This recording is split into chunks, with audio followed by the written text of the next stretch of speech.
Hello everyone, welcome to NS engineers Adda. और मैं शुभम गुप्ता। आज हम डिस्कस करने वाले हैं एस्टिमेशन एंड कॉस्टिंग के इम्पोर्टेंट टॉपिक्स। तो सबसे पहले सिलेबस देख लेते हैं और एक चीज़ याद रखेंगे, जो सिलेबस में दिया रहता है, ये सारी चीज़ें जो सिलेबस में सब कुछ दिया हुआ है, सेम इसके अकॉर्डिंग हमको नहीं पढ़ना है। इसके अलावा भी कुछ चीज़ें हम छोड़ सकते हैं, कुछ चीज़ों को ऐड करना है, वो बहुत इंपॉर्टेंट होता है क्योंकि सिलेबस देखने से बहुत अलग टाइप का दिखता है और ये सारी चीज़ें हमको किताब में भी देखने को नहीं मिलता है।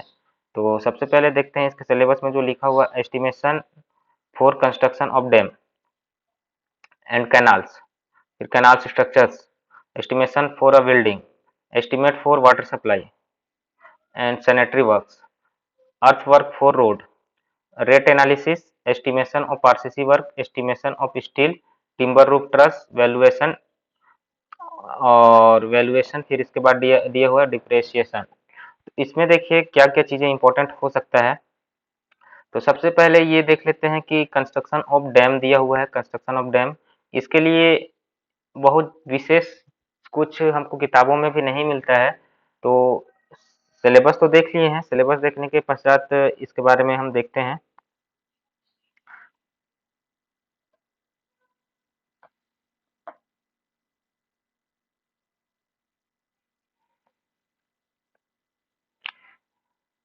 Estimation for construction of dam,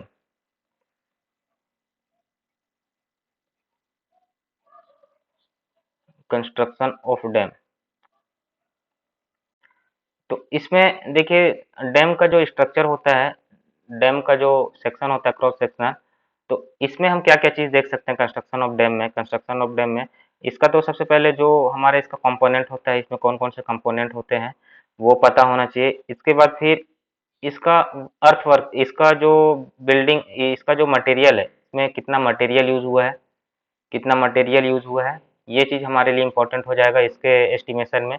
इसमें जो मटेरियल यूज हुआ है, तो ये जो डैम होता है वो डिफरेंट डिफरेंट टाइप का होता है। मान के चलते हैं कि ये कंक्रीट का बना हुआ है, तो कंक्रीट का बना हुआ है, तो इसका जब कंस्ट्रक्शन करना है, कंस्ट्रक्शन में इसका जो एस्टिमेशन करना है, तो इसके एस्टिमेशन में देखेंगे कि इसमें एक ट्रायंगल और एक रेक्टेंगुलर दिया हुआ है, एक रेक्टेंगल और एक ट्रायंगल दिया हुआ है। तो इसके बेसिस पे हम इसका एरिया निकाल सकते हैं, क्रॉस सेक्शनल एरिया निकाल सकते हैं। इसके बेसिस पे हम क्रॉस सेक्शनल एरिया निकाल लिए। तो एग्जाम में इससे रिलेटेड अगर चीज़ें पूछेगा, तो वो होगा इसका वॉल्यूम कैलकुलेट करने के लिए, कि कितना कंक्रीट वर्क है उसका वॉल्यूम निकालने के लिए पूछ सकता है। या फिर उसमें कितना जो हमारा कंक्रीट का वॉल्यूम पूछ सकता है, कंक्रीट का वॉल्यूम पूछ सकता है। या फिर अगर ग्रेविटी डैम है या फिर अर्दन डैम है, तो अर्दन डैम बना रहे हैं, तो वहाँ वहाँ पे कितना सॉइल यूज होना है, वो सॉइल का वॉल्यूम निकालने के लिए पूछ सकता है। तो ये हो गया हमारा डैम, कंस्ट्रक्शन ऑफ डैम में, कि डैम जो भी हम बना रहे हैं, जो भी उसका क्रॉस सेक्शन है, उसका वॉल्यूम निकालने हमको आना चाहिए। और इसका वॉल्यूम जो होगा वो कुछ इस प्रकार से होगा, एक रेक्टेंगल और एक ट्रायंगल। इस प्रकार का इसका क्रॉस सेक्शन होता है, डैम का क्रॉस सेक्शन, जिसमें से एक ट्रायंगल, एक रेक्टेंगल और एक रेक्टेंगल। तो इसका बेस वगैरह निकालने हमको आना चाहिए, इसका बेस निकालने आना चाहिए, इसका एरिया निकालने आना चाहिए, और इसका जो भी हमारा लेंथ दिया हुआ है, इसका जो भी लेंथ दिया हुआ है, उस लेंथ का मल्टीप्लाई करके हम वॉल्यूम कैलकुलेट कर सकते हैं। तो इसमें जो है कंस्ट्रक्शन ऑफ डैम में, तो वो वॉल्यूम निकालने के लिए हमको आना चाहिए। उसके बाद फिर दूसरा आ जाता है कैनाल, कैनाल स्ट्रक्चर। तो कैनाल में जो चीजें पूछ सकता है वो हो सकता है कैनाल का क्रॉस सेक्शन जो होता है, इसमें कैनाल में पूछ सकता है कटिंग, कितना कटिंग हुआ, कितना फिलिंग हुआ। ये दो चीजें इंपॉर्टेंट हो जाता है, कटिंग और फिलिंग।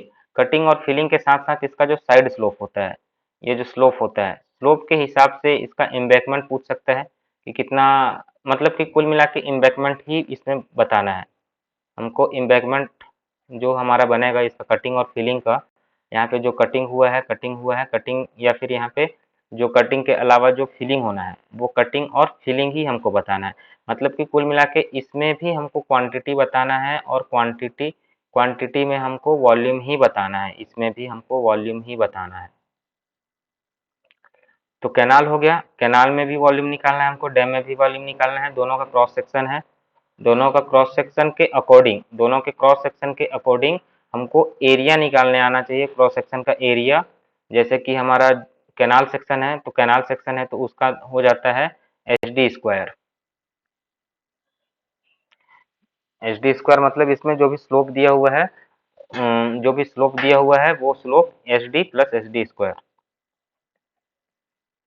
ये हमारा कैनाल का क्रॉस सेक्शनल एरिया हो जाता है। इसका डेप्थ हमको पता होता है और स्लोप हमको पता होता है, डेप्थ और स्लोप पता होता है, उसके हिसाब से इसका साइड का विड्थ निकालना होता है। तो यहाँ से हमको वॉल्यूम निकालना है, तो कैनाल भी हमको बनाना है, कैनाल भी हमको डिजाइन करना है, तो कैनाल में भी हमको वॉल्यूम निकालना है, उसमें भी वॉल्यूम निकालना है। तो कुल मिला के हमको वॉल्यूम निकालने आना चाहिए। इसके बाद फिर अगला है, इसके बाद फिर हमारा अगला है कैनाल स्ट्रक्चर हो गया, डैम हो गया, एस्टिमेशन फॉर बिल्डिंग।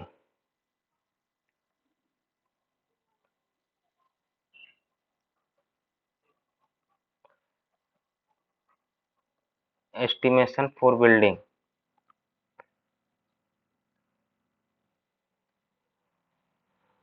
अब एस्टिमेशन फॉर बिल्डिंग में जो मेशनरी काम होता है, जो एस्टिमेशन ऑफ बिल्डिंग है, इसमें ये सारी चीज़ें निकालने आना चाहिए। जैसे कि इसका अर्थवर्क की कितना किया गया, ये ग्राउंड लेवल है, ग्राउंड लेवल से हम कितना नीचे जा रहे हैं, फिर इसमें सोलिंग कितना हुआ है, सोलिंग के अलावा फिर इसमें जो डीपीसी वगैरह होता है वो डीपीसी कितना हुआ है, फिर इसका जो बेस मटेरियल तैयार हो रहा है वो बेस मटेरियल कितना हुआ है।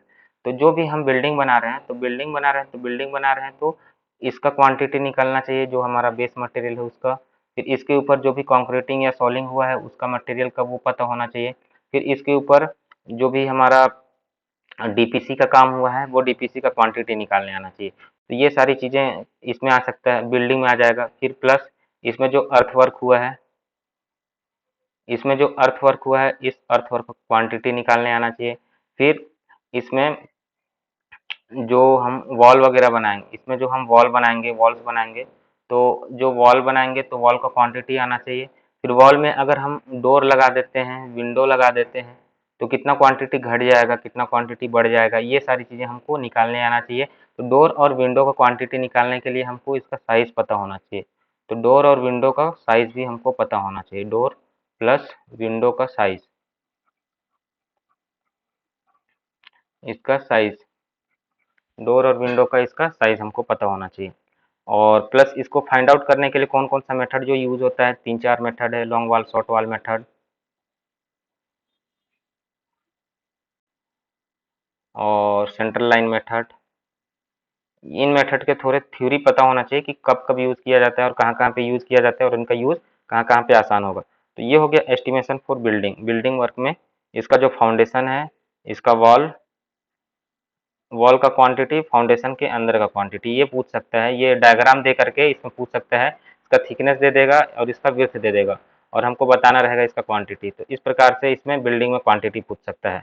तो 3 चीज़ें हो गया क्वांटिटी निकालने के लिए, और इसके लिए बहुत ज़्यादा प्रैक्टिस नहीं लगता है, सिर्फ हमको वॉल्यूम निकालने आना चाहिए। थोड़ा बहुत अगर देखा हुआ चीज़ें रहेगा तो ये सारी चीज़ें हम कंप्लीट कर सकते हैं। उसके बाद फिर हमारा अगला आएगा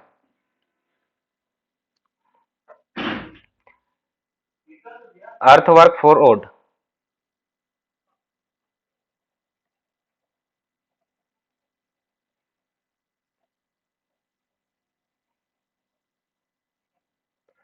अर्थवर्क फॉर वुड, इसमें भी सेम चीज़ें हैं। रोड का जो क्रॉस सेक्शन है, क्रॉस सेक्शन का एरिया हमको निकालने आना चाहिए। फिर इसमें जो एम्बैकमेंट बनाते हैं, इसमें जो एम्बैकमेंट बनाते हैं उसका क्रॉस सेक्शनल एरिया, ये वाला एरिया हमको निकालने आना चाहिए। और इसके साथ इसका जो लेंथ है उसका मल्टीप्लाई करना रहता है। सिर्फ यही चीज़ें आता है इसमें कि जो हमारा रोड के लिए अर्थवर्क निकालना है तो ये वॉल्यूम निकालना है। कुल मिला के इसमें वॉल्यूम ही कैलकुलेट करना है सारे जगह पे। तो इसमें इसका एरिया पता होना चाहिए हमको। ये ट्रायंगल हमको, इसका स्लोप दिया रहेगा, स्लोप दिया रहेगा, वहाँ से एक ट्रायंगल ये हो जाएगा, दूसरा ट्रायंगल ये हो जाएगा और तीसरा रेक्टेंगल हो जाएगा। तो यहाँ से हम इसका एरिया निकाल सकते हैं, cross section area. Cross section area निकालने के बाद इसमें लेंथ का मल्टीप्लाई कर देंगे, तो यहाँ से वॉल्यूम निकालना है। तो रोड के लिए, रोड और कैनाल का लगभग लगभग सेम होता है, सिर्फ कैनाल का उल्टा होता है और रोड का ये ऊपर होता है। दोनों के लिए सेम टाइप से क्रॉस सेक्शन बनाया जाता है। क्रॉस सेक्शन एरिया निकालने का सेम फार्मूला होता है। तो यहाँ से अर्थवर्क फोर ये हो गया। कुल मिला के एस्टिमेशन वाले पार्ट में हमको वॉल्यूम ही निकालना है, ये चीज़ एकदम याद रखना है, एस्टिमेशन ही निकालना है। फिर इसके बाद आगे बढ़ते हैं हम, इसके बाद आगे बढ़ते हैं, इसके बाद आगे बढ़ते हैं, आगे दिया हुआ है वाटर सप्लाई एज सैनिटरी, इसको छोड़ सकते हैं। वाटर सप्लाई और सैनिटरी में सीएसईबी में एक सवाल आया हुआ था शायद सैनिटरी का, तो सैनिटरी में वहाँ पे दिया हुआ था एक टैंक दिया हुआ था, टैंक का वॉल्यूम निकालना था हमको। टैंक में वॉल दिया हुआ था, दोनों चारों साइड का वॉल दिया हुआ था, ये वाला डिस्टेंस वॉल का आउटर डिस्टेंस और वॉल का ये वाला इनर डिस्टेंस। फिर उसके बाद हमको इसका क्वांटिटी पूछा था। तो इसमें सवाल भी उसी तरह से पूछा जाता है कि कोई भी वॉल दिया हुआ है तो उसमें आउटर डिस्टेंस दिया है या इनर डिस्टेंस दिया है, तो वहाँ से हमको पूरा ओवरऑल कैलकुलेट करना रहता है, वॉल्यूम ही कैलकुलेट करना है अल्टीमेटली हर जगह पे। तो ये सैनिटरी है, ये वाला टॉपिक को छोड़ सकते हैं। Steel and timber roof truss, यहाँ से भी सवाल नहीं आते हैं, कभी आया नहीं है स्टील और इसका रूफ ट्रस का कि यहाँ से क्वांटिटी पूछ दे। एक बार ही पूछा था सीएसईबी में, वो भी बहुत कम लोग ही बनाए होंगे, 2018 में वो भी पूछा था। तो स्टील रूफ ट्रस इसको छोड़ सकते हैं एकदम, बहुत ज़्यादा इस पर ध्यान देने का जरूरत नहीं है, स्टील रूफ ट्रस और इसको। फिर इसके बाद आता है हमारा वैल्यूएशन, ये बहुत ज़्यादा इंपॉर्टेंट होता है वैल्यूएशन, हर एक एग्जाम में वैल्यूएशन से सवाल आते ही हैं, वैल्यूएशन से हर एक साल सवाल आते ही हैं। इसमें जैसा कि जो 4-5 वैल्यू दिया हुआ रहता है, स्क्रैप वैल्यू, स्क्रैप वैल्यू क्या होता है, साल्वेज वैल्यू क्या होता है, और डिस्मेंटल वैल्यू को साल्वेज वैल्यू बोलते हैं, स्क्रैप वैल्यू क्या होता है, और इसके अलावा 3 और 4 वैल्यू और दिए हुए हैं, वो हमको आने चाहिए। मतलब वैल्यूएशन का इसका डेफिनेशन पूछता है, इसका डेफिनेशन पूछता है, हर एक साल पूछता है इसका डेफिनेशन में। उसके बाद वैल्यूएशन के बाद फिर इसमें डिस्क्रिप्शन निकालने के लिए आता है, सिंकिंग फंड क्या होता है, ये सब चीज़ें। सिंकिंग फंड क्या होता है, इसका फॉर्मूला, सिंकिंग फंड इसका फॉर्मूला और इसका डेफिनेशन, फॉर्मूला प्लस डेफिनेशन ये पता होना चाहिए, फॉर्मूला प्लस डेफिनेशन ये पता होना चाहिए हमको सिंकिंग फंड के लिए। उसके बाद फिर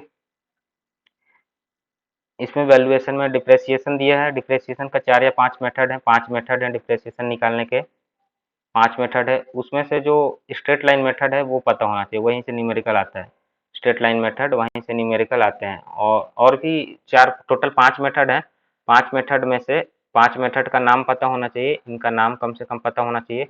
पूछ सकता है कि इनमें से कौन सा है वो डिप्रेशिएशन निकालने का मेथड नहीं है, तो 5 मेथड का नाम हमको पता होना चाहिए, और जो स्ट्रेट लाइन मेथड है और एक सिंकिंग फंड मेथड है, दोनों का फॉर्मूला पता होना चाहिए, वहाँ से न्यूमेरिकल आते हैं सिंकिंग फंड मेथड का। ये सारी चीज़ें हो गया जो सिलेबस में दिया हुआ है एस्टिमेशन एंड कॉस्टिंग में। फिर उसके अलावा जो सिलेबस में नहीं दिया है, वो जो मेसन वाला चीज़, कि एक मेसन का जो मेसन का टर्नओवर क्या होता है, मेसन का टर्नओवर हमको आना चाहिए कि कंक्रीट वर्क के लिए कितना होता है, स्टील वर्क के लिए कितना होता है, डीपीसी का काम कर रहा है तो उसके लिए टर्नओवर कितना होगा। तो कंक्रीट वर्क के लिए तो कम से कम पता ही होना चाहिए। फिर सीमेंट मोर्टार है, मोर्टार का काम कर रहा है तो इसके लिए कितना होना चाहिए, ये सारी चीज़ें हमको पता होना चाहिए जो सिलेबस में नहीं दिया है वो। तो इसमें मेसन का टर्नओवर पता होना चाहिए। फिर कुछ इसका जो वैल्यू ये जो हमारा है एस्टिमेशन एंड कॉस्टिंग, इसका कुछ पार्ट कंस्ट्रक्शन मैनेजमेंट में भी कंप्लीट हो जाएगा, इसका कुछ पार्ट कंस्ट्रक्शन मैनेजमेंट में भी आ जाता है और कुछ पार्ट इसमें भी आता है। फिर इसके अलावा फिर और होता है जो कॉस्ट स्लोप है, उसका कॉस्ट स्लोप जो होता है, कॉस्ट स्लोप हमको पता होना चाहिए कि क्या होता है, वहाँ से भी सवाल देखने को मिलता है। एक साइड टाइम होता है, इधर टाइम होता है और इधर कॉस्ट होता है, कि टाइम को घटाते जाएंगे, टाइम को जैसे जैसे हमको टाइम और कॉस्ट का एक इस प्रकार से ग्राफ बनता है, जहाँ पे टाइम को जैसे जैसे इंक्रीज करेंगे हमारा कॉस्ट कम होता जाता है, क्योंकि एक्स्ट्रा वहाँ पे जो एक्स्ट्रा एफर्ट लगता है वो कम होता है, जो मशीनरी वगैरह होता है वो कम यूज होता है, जिसकी वजह से एक ऑप्टिमम चीज़ें आता है, एक ऑप्टिमम टाइम होता है जहाँ पे मिनिमम कॉस्ट होता है, एक ऑप्टिमम टाइम होता है जहाँ पे मिनिमम कॉस्ट होता है, वो होता है। फिर टाइम उसके अकॉर्डिंग टाइम इंक्रीज करेंगे तो कॉस्ट बढ़ेगा, और इससे कम टाइम में भी प्रोजेक्ट को पूरा करेंगे तो भी कॉस्ट बढ़ेगा। तो एक ऑप्टिमम टाइम होता है, तो ये पता होना चाहिए कॉस्ट फ्लो। एक कॉस्ट स्लोप को ऐड कर लेंगे जो इसमें नहीं दिया हुआ है, वो एग्ज़ाम में आने का चांसेस हो सकता है। और इतना ही है इसमें, इससे ज़्यादा और कुछ विशेष देखने का ज़रूरत नहीं है। Thank you.